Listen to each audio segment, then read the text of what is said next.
We continue our study of the book of Daniel. We're now in chapter 3. Following after chapter 2.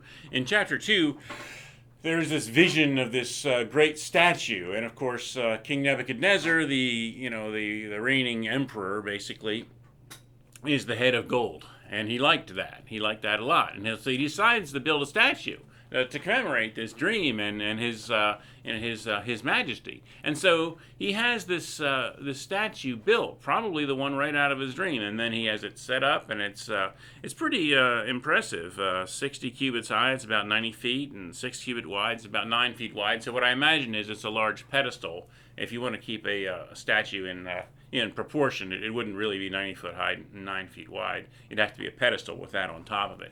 But he sets up this statue made of precious metals and mostly gold, and he decides that, hey, this would be a great thing for everybody to worship.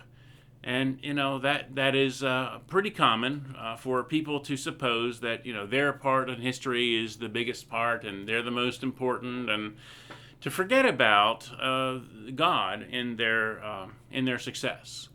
We often look to God when we're not doing so well, but oftentimes we begin to forget and suppose that we have created our own greatness when we reach the top, and Nebuchadnezzar had surely done so.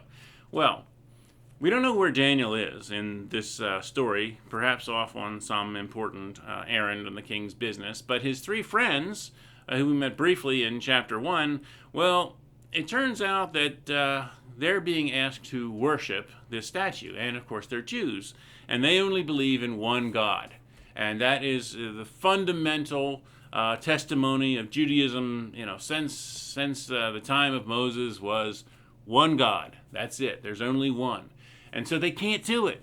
They can't worship this statue. They can't worship Nebuchadnezzar and this portrait of history. They just can't do it. Well, Nebuchadnezzar doesn't like that, and he has means to punish them for that. In fact, probably there was a smelting furnace that they had used to make the statue, and it was conveniently located near the statue because they were creating all of these precious metals and pieces and so forth. Well, the statue is right next to the furnace, and so it seemed convenient to the king that anybody who decides they're not going to worship the statue is going to be thrown into this furnace. And so the three young men are asked about this and given one more chance, and they just can't do it. And Shadrach, Meshach, and Abednego replied to him, King Nebuchadnezzar, we do not need to defend ourselves before even this matter. If we are thrown into the blazing furnace, the God we serve is able to deliver us from it, and he will deliver us from your majesty's hand.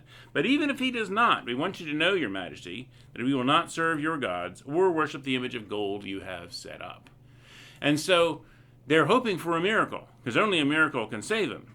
Either that or to compromise their faith. And they're absolutely not going to compromise their faith.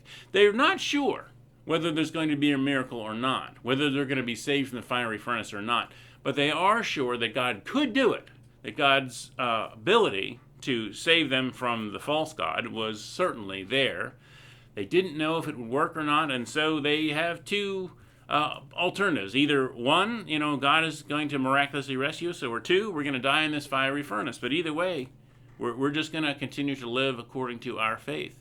And sometimes we do need to rely on faith and know that God can get us out of these messes, whatever mess it is that we may have found ourselves in, and know that it may not be that we get a miraculous answer to every prayer. That's okay. We can hope. We know that it's possible, but ultimately it's up to God to decide.